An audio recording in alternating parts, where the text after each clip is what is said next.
வணக்கம். நமக்கு எண்கணி ஞானத்தையும், வேத ஜோதிட ஞானத்தையும், ஆன்மீக ஞானத்தை வழங்கிய அனைத்து குருமார்களுக்கும் நன்றி. என்ற அதே வேளையில் இது ஒரு ஜோதிட விளக்க வீடியோ விருப்பமில்லாதவர்கள் கடந்து போய்விடலாம். நமது 18VUR யூடியூப் சேனலை சப்ஸ்கிரைப் பண்ணியிருக்கின்ற அனைத்து தோழர் தோழிகளுக்கும் நமது நன்றிகள். அண்ட் நம்மளுடைய ஜோதிட விதிகள் 4 இருக்கக்கூடிய கேள்விகளுக்கு இங்கே பதில் சொல்ல போகிறோம்.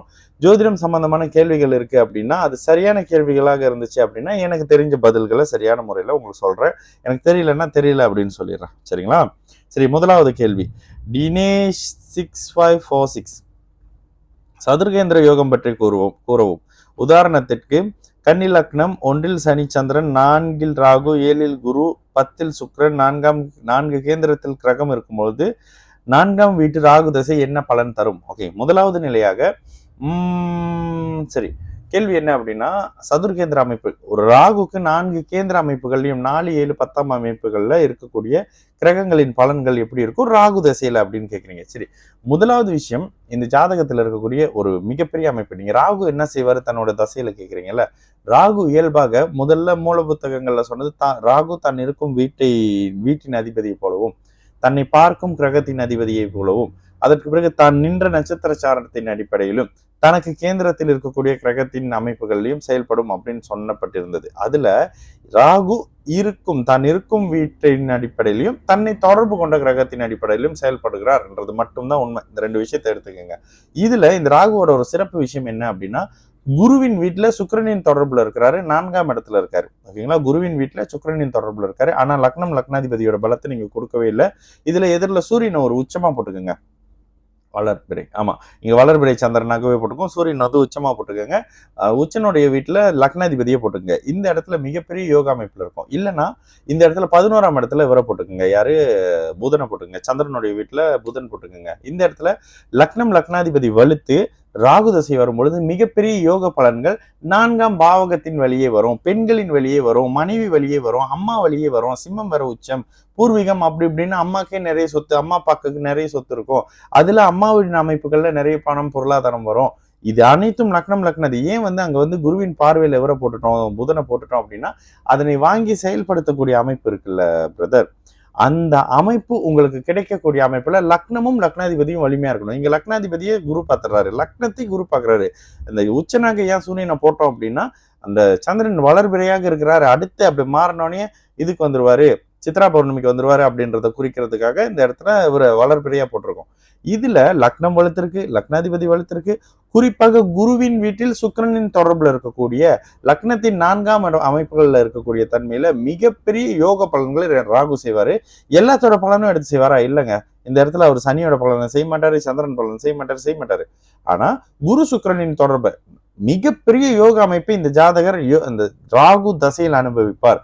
அதே நேரத்துல என்னதான் நடந்தாலும் ராகு தசையில் செவ்வாய் புத்தி தன்னுடைய லக்னத்தின் இயல்பாக லக்னத்துக்கு அவர் கொடுக்கிற நெகட்டிவான பலன்களை நிச்சயமாக இந்த ராகு கொடுத்தே தீர்வார். ராகு தசையில செவ்வாய் புத்தி கொடுக்கும். அந்த செவ்வாய் எங்க இருக்காரு அப்படின்றத பாத்துங்க. ஓகேங்களா? அடுத்ததாக Guna 85, hi brother, please can explain about பார்வை. எக்ஸாம்பிள், இஃப் குரு, இது நம்ம போன வாட்டியும் பேசியிருக்கோமா, அதுக்கு ஒருத்தவங்க நன்றி கூட சொல்லியிருக்காங்க பாருங்க. Guru is in first house, which third பார்வை, which third house and second house எங்க இருந்தா? ஐயோ, இப்படி கேட்குறீங்களா? சரி, இதுக்கு நீங்க ஒரு மேஷ லக்னமா வாங்க. மேஷ லக்னமா இருந்தீங்கன்னா குரு தான் இருக்கிறார் இல்லைங்க, அந்த வீட்டை 1ன்னு எடுத்துக்கோங்க.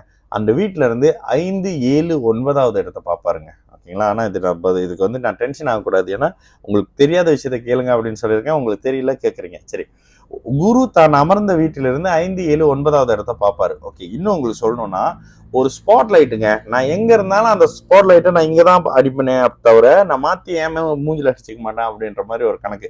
அப்ப குரு இருக்கிற இடத்துல இருந்து 1, 2, 3, 4, 5ஆம் இடத்துல குருவின் 5ஆம் பார்வையும், 6, 7ஆம் இடத்துல 7ஆம் பார்வையும், 8, 9ஆம் இடத்துல 9வது பார்வையும் இருக்கும். அப்ப குரு இருந்த வீட்டுல இப்ப குரு மேஷத்துல இருந்து நகர்ந்து 2ஆம் இடத்துல ரிஷபத்துல இருக்காரு. ரிஷபத்துல இருந்து கணக்கு பண்ணீங்கன்னா கன்னியில, விருச்சகத்துல, இதுல மகரத்துல குருவின் பார்வைப்படும். ஓகேங்களா? கன்னியில 5ஆம் பார்வை, விருச்சகத்துல 7ஆம் பார்வை, மகரத்துக்கு 9ஆம் பார்வை கிடைக்கும். ஓகேங்களா? இதுதான் குருவின் பார்வை. சரி, நீச்ச பங்கம் நீச்ச பங்க ராஜயோகம், how it works if Shani ஓ குரு. ஓகே, குரு எடுத்துக்கோங்க. குருக்கு எப்பொழுதெல்லாம் நீச்ச பங்கம் கிடைக்கும்? குரு மகரத்துல இருக்கும் பொழுது சனியோட சேர்ந்தா நீச்ச பங்கம் கிடைக்கும், செவ்வாயோட சேர்ந்தா நீச்ச பங்க ராஜயோகம் கிடைக்கும். இந்த மாதிரி நம்ம எதிரில் ஒரு பௌர்ணமி சந்திரன் இருக்காரு அப்படின்னா இது மிகப்பெரிய அமைப்புங்க. இந்த குரு வலு இழந்திருக்கிறார், பலம் இல்லாம இருக்கிறார், ஒரு குழந்தையே இல்ல பெண் குழந்தையை கொடுக்குற அளவுக்கு பலமாக இருக்கிறார். 5வது அதிபதி, லக்னத்தின் 5ஆம் அதிபதியை பார்த்துக்கோங்க. ஒரு தனிநபருக்கு தேவையான பணத்தை கொடுக்குற பலத்துல இருக்கிறார் அப்படின்ற விஷயத்துல வரும். இதுல எதிரில் இங்க செவ்வாய் அமைப்புகள்ல ஒரு மங்கள யோகத்துல வர்றதாக இருக்கட்டும், சனியோட சேர்ந்து இந்த சண்டால யோகத்துல வர்றதாக இருக்கட்டும், இந்த யோகத்துக்குள்ள போக வேணாம். குருவோட சேர்ந்து செவ்வாயோட சேர்ந்து செவ்வாயும் ஒரு சேர்ந்து சுபத்தன்மை அடைகிறதாக இருக்கட்டும், சனியோட சேரும் பொழுதும் குரு இயல்பாகவே அங்க வீக்கா இருக்காரு. ஓகேங்களா? இதுல இன்னொரு விஷயம், நீங்க மகர லக்னமா இருந்தா குரு நீச்சம்னு வராது, குரு திக்பலம் அப்படின்னு வரும். இந்த ஒரு விஷயத்த மைண்ட்ல எடுத்துக்கங்க. அடுத்ததாக இந்த குருவை பலமாக செய்யக்கூடிய ஒரு அமைப்பு என்ன அப்படின்னா, இந்த இடத்துல பௌர்ணமி சந்திரனின் ஒரு தைப்பூச அமைப்புகள்ல பௌர்ணமி சந்திரனின் ஒளி குருக்கு கிடைக்கும் பொழுது மட்டும் குரு முழுமையான ஒளி நிலையை திரும்ப பெறுகிறார் அப்படின்னு வரும். ஓகேங்களா? அந்த ஒளி சிதறலால குரு ஒளி பெறுறாரு. சனியோட சேரும்பொழுது அந்த இடத்தின் அடிப்படையில நீச்ச பங்கம் அப்படின்னாலும் ஒரு பிளானட் நீச்சம்னா நீச்சம் தாங்க. ஆனா பௌர்ணமி சந்திரனுடைய அமைப்புகள்ல இருக்கிற போது அந்த ஒளி பெற்று மறுபடியும் தன்னுடைய நல்ல இயல்புகளை குரு செய்வார். ஓகேங்களா?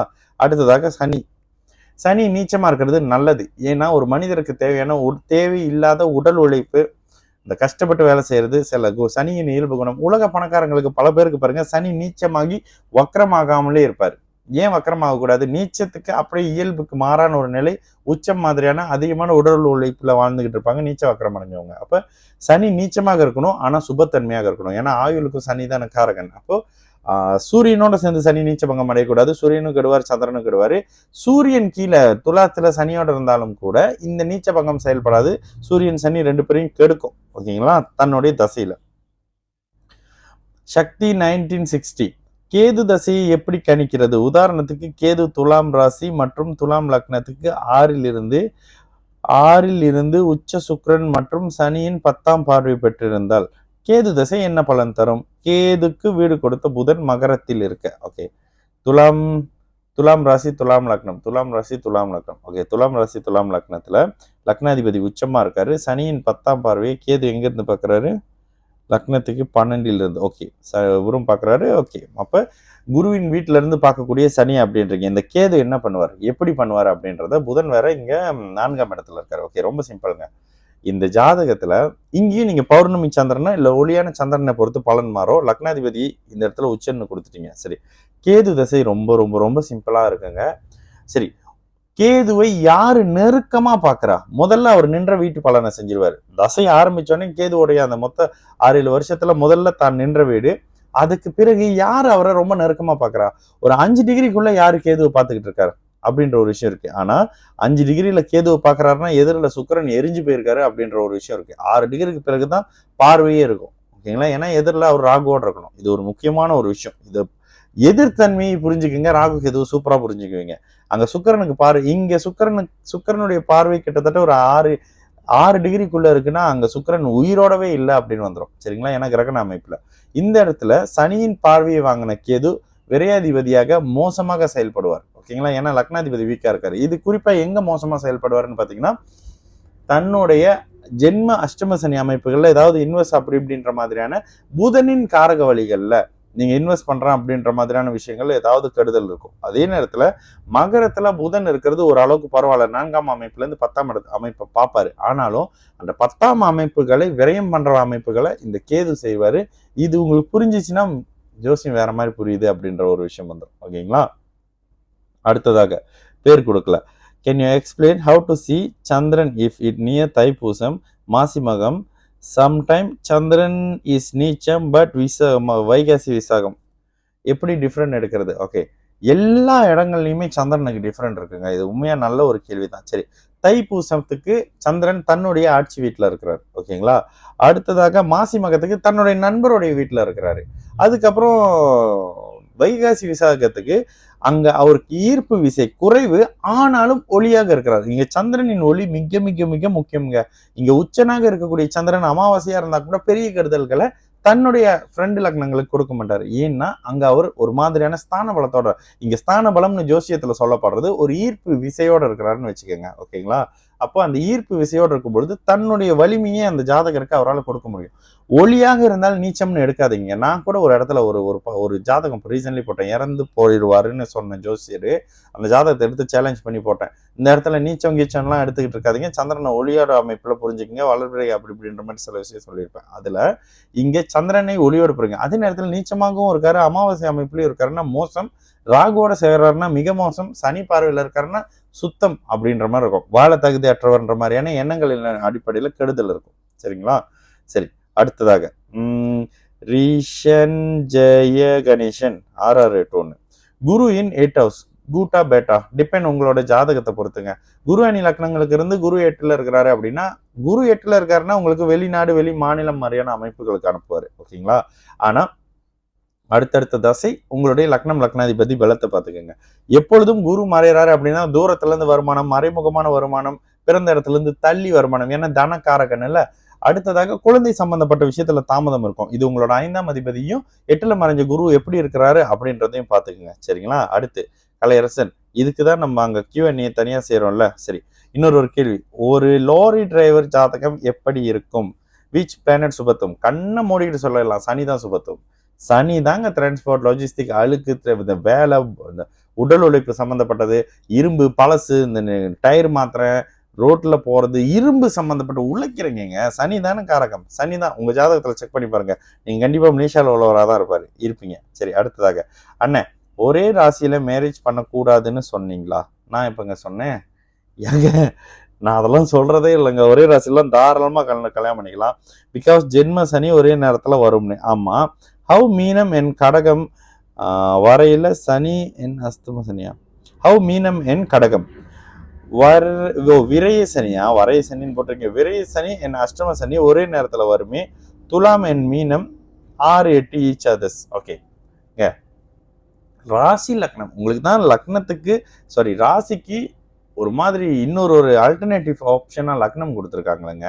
லக்னம் சுபத்துவம், ராசி சுபத்துவம், ராசிநாதன் சுபத்துவம். அடுத்தடுத்து இங்க 2 பேருக்கும் ஒரே நேரத்துல அஷ்டம சனி வரும்போது யாரு மோசமா கஷ்டப்பட போறீங்க? அது ஒரு கணக்கு இருக்குல்ல, தசாபுத்தி அமைப்பு. இதை வச்சு தானே பொறுத்துறோம். தசாபுத்தியில எனக்கு சின்ன டவுட் வந்தா கூட நான் சேர்க்க மாட்டேங்க. இது எல்லா வகையிலும் அப்படியே டேட்டை தள்ளி கொடுத்துருவேன், இந்த 9ல பண்ணுங்க அப்படின்னு. அதுக்குள்ள அந்த கல்யாணம் நடக்காது. சரிங்களா? இது ஒரு முக்கியமான ஒரு விஷயம் இருக்கு. அப்போ ராசி லக்னத்துக்கு ஆல்டர்னேட்டிவ் ஆப்ஷனா எப்போதுமே பாருங்க, ராசி இருக்கும் இல்ல லக்னம் இருக்கும். ஓகேங்களா? அதனால ஒரே ராசி ஒரே லக்னக்காரங்க கல்யாணம் பண்ணலாம். தசாபுத்தி அமைப்புல யோக தசை இருக்கிறவங்க இயல்பான லைஃப் உள்ள போயிட்டு இருப்பாங்க. அவயோகர் தானங்க மாட்டிக்கிட்டு இருக்க போறாரு. சரிங்களா? அண்ணன், சூரியன் சுக்கிரன் அஸ்தங்கப்படுத்தி 10ல் சூரியன் சுக்கிரன் இருந்தால் சுக்கிர தசை வரும்போது நல்லா இருக்குமா? கேது 2ஆம் இடத்தில் இருந்தால் கேது தசை என்ன இருந்தால் கேது தசை என் அண்ணன் அவ்வளோ கஷ்டம் வருது. இதுக்கு நாம் செய்த கர்ம பலன்ங்க. நம்ம பிறந்ததே நம்ம பண்ண கர்ம பலன் தாங்க. சரி, 10ல சூரியன் சுக்கிரனை அஸ்தங்கம் படுத்திருக்காருன்னா திக்பலமாகவும் சுபத்துவமாகவும் சூரியன் இருக்கிறாரு அப்படின்னு வரும். அப்போ சூரியன் கிட்ட தன்னுடைய ஒளியை, இதுல கூட நீங்க பாருங்க 9 டிகிரில இருந்து அந்த அஸ்தங்கம் ஸ்டார்ட் ஆகும். அந்த 9 டிகிரில இருந்து அவர் எவ்வளவு நெருங்குறாரு, கிட்டத்தட்ட ஒரு 0 டிகிரிக்குள்ள சூரியனோட இருக்காருன்னா சுத்தமா இல்லைன்னு வருங்க. 2-3 டிகிரி இருக்காருன்னா அவருக்கு லேசான பார்வை இருக்குன்னு வரும். சரி, இதுல அவருடைய நெருக்கத்தை பாத்துங்க. ஒரு 13 டிகிரி தள்ளி இருக்காங்கன்னா 2 பேரும் சேரவே இல்லை அப்படின்றத எடுத்துங்க. சூரியன் மட்டும் திக்பலமா இருக்காரு. இதுல 2வது இடத்துல இருக்கக்கூடிய கேதுன்றீங்களா, கேது எங்கெங்க இருக்காரு? எந்த வீட்டு ஓனர்? அந்த எந்த வீட்டினுடைய அமைப்புகள்ல இருக்காரு. அவயோக இடத்துல 2ல இருந்தாருன்னா கேது கெடுக்கிற வேலையை செய்வாரு. சனி பார்வையில இருந்தா அந்த வருமானத்தை கெடுக்கிற விஷயத்த செய்வாரு. செவ்வாய் ராகு மாதிரியான அமைப்புகளோட, ராகுவோட சேர முடியாது. செவ்வாய் அவயோகராக ஒரு கன்னி லக்னமா இந்த செவ்வாய் சேர்த்தா சுத்தமா அப்படியே செவ்வாயால கேது செயல்படுவாரு. அப்போ இங்க எப்பொழுதுமே நாம் அது செய்த கர்மாக்கு தாங்க இந்த பிறவியே எடுக்கிறோம். ஓகேங்களா? இந்த மாதிரியான விஷயங்கள்லாம் நம்பாதீங்க. ஜோசியமே ஆல்ரெடி உங்க கர்மாவை ரெக்கார்டா கொடுத்தது தான் உங்க ஜோசியம். இந்த பாருங்க, இந்த நேரத்துல இதை அனுபவிப்பீங்க, இந்த நேரத்துல குழந்தை பிறக்கும், இந்த நேரத்துல இது நடக்கும், இந்த நேரத்துல ஆக்சிடென்ட் நடக்கும் அப்படின்றது. சரிங்களா? அடுத்ததாக அண்ணன், நாம் இறந்த முன்னோர்கள் அமாவாசை செய்வதா? முன்னோர்களுக்கு அமாவாசை செய்வது என் அண்ணன் சில பேரு பௌர்ணமிக்கு செய்யறாங்களா? அமாவாசை பித்ரு, பௌர்ணமிக்கு மாத்ரு. இது உண்மையா? இப்படி தாங்க இந்த 10 பொருத்தம், இந்த நட்சத்திரம் அப்படின்னு. அமாவாசை என்பது முன்னோர்களுக்கு, பௌர்ணமி என்பது இறைவனுக்கு. மாசி மகம் யாருக்குங்க செலிப்ரேட் பண்றீங்க? தைப்பூசம் யாருக்கு செலிப்ரேட் பண்றீங்க? வைகாசி விசாகம் யாருக்கு பண்றீங்க? மார்கழி திருவாதிரை யாருக்கு பண்றீங்க? பௌர்ணமி எல்லாம் கடவுளுக்குங்க, அமாவாசை எல்லாம் முன்னோர்களுக்கு. இங்க நீங்க எந்த நாட்டுக்காரங்கன்னு எனக்கு தெரியல. மலேசியால இறந்து போன முன்னோர்களுக்கு சைனீஸ் ஒரு மாதிரி பண்ணுவாங்க. பார்க்கும்போதே தெரியும், இங்க மலேசியால இருக்க மிகப்பெரிய கோடீஸ்வரர்கள் எல்லாருமே சைனீஸா தான் இருப்பாங்க. ஓகேங்களா? அவங்க யாரும் பௌர்ணமிக்கெல்லாம் எதுவும் செய்யறது இல்லைங்க, அமாவாசைக்கு தான் செய்யறாங்க. ரெண்டாவது இந்த இடத்துல ஒரு ஒரு உபரி தகவலா, இந்த மாதிரியான சைனீஸினுடைய எல்லா இடுகாடுகள்லையும் வெக்கேஷனா போய் ஒரு வாரம் தூங்கிட்டு வரலாம், எதுவுமே நடக்காது. அவ்வளோ நல்லா நீட்டா கிளீனா இருக்கும். ஓகேங்களா? Bro, you read wrongly my question. I ask Guru and Sukran in 8வது ஹவுஸ்ங்க. மறுபடியும் இது எனக்கு ஞாபகம் இருக்குன்னு நினைக்கிறேன். குரு சுக்கிரன் 8ல சேர்றாங்க அப்படின்னா 8ஆம் பாவகம் வலிமை பெறுகிறது. அதாவது ஆயுள் உங்களுக்கு கிடைக்க போகுது. நிரந்தரமா வெளிநாடு வெளி மாநில அமைப்பு இருக்கிறதுக்கான சில விஷயம் இருக்கு. 8 12 கெடக்கூடாது, பங்கமே இருக்கக்கூடாது. லக்னம் லக்னாதிபதியை பார்த்துங்க. ரெண்டாவது, சுக்கிரன் 8ல் மறைகிறாருன்றப்ப உங்களுக்கு காமம் மறைகிறது. பெண்கள் வழியில எப்போ சுக்கிர தசையில, ஓகேங்களா? பெண்கள் வழியில பிரச்சனை வருது, காமம் மறையுது. ஏன்னா 8ல சுக்கிரன் முழுமையா மறைவாரா, 100 விழுக்காடு மறைவாரு. அப்ப சுக்கிரனின் காரக வழியில இருக்கக்கூடிய எல்லா அமைப்புகளும் அங்க கெடுகிறது அப்படின்னு வரும். அப்ப சுக்கிரனின் காரகம் பெண்கள், வீடு, வாகனம், அழகு, நளினம், இது மாதிரியான அமைப்புகள்லையும் அந்த தசையில நீங்க எந்த மாதிரியான காலகட்டத்தில் இருக்கீங்க? சின்ன வயசுல இருக்கீங்களா? பிரச்சனையே இல்லை. 80 வயசுல இருக்கீங்களா? இங்க சுக்கிரனின் காரகம் கிட்னியாக செயல்படும்.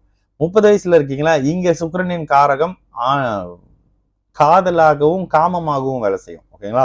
வயதுக்கு ஏற்ற மாதிரி தான். இங்க தாங்க அந்த வயது தகுதி இருப்பிடம் அப்படின்ற மாதிரியான பலன்லாம் எங்கன்னு சொல்றோம், இந்த மாதிரியான அமைப்புகள்ல வர பலன் தான். இதுல இந்த 8ஆம் இடத்துல சுக்கிரன்றது உங்களுக்கு காமம், தாம்பத்தியம், பெண்கள் மாதிரியான விஷயத்துல ஒரு ஒரு புள்ளி வைக்கிறாரு அப்படின்னு அர்த்தம். தசை வராம இருக்கிறது நல்லது இந்த இடத்துல. ஓகேங்களா? ஆனா ஆயிலை கொடுத்து ஆயில் சம்பந்தப்பட்ட வேற ஏதாவது டிஸ்டர்ப் பண்றது. இதுல அவர் எந்த லக்னத்துக்கு அப்படின்னு பாருங்க.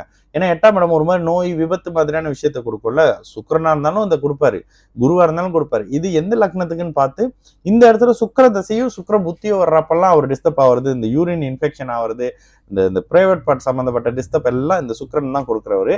அதனால இந்த விஷயங்கள்லாம் கொஞ்சம் கேர்ஃபுல்லா பார்த்துக்கோங்க சுக்கிர தசையில. சரிங்களா?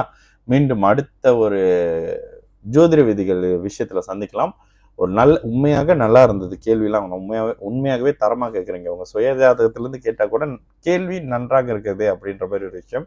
மீண்டும் அடுத்த ஒரு ஜோதிட விதிகள் நிகழ்ச்சியில சந்திக்கலாம். சரிங்களா?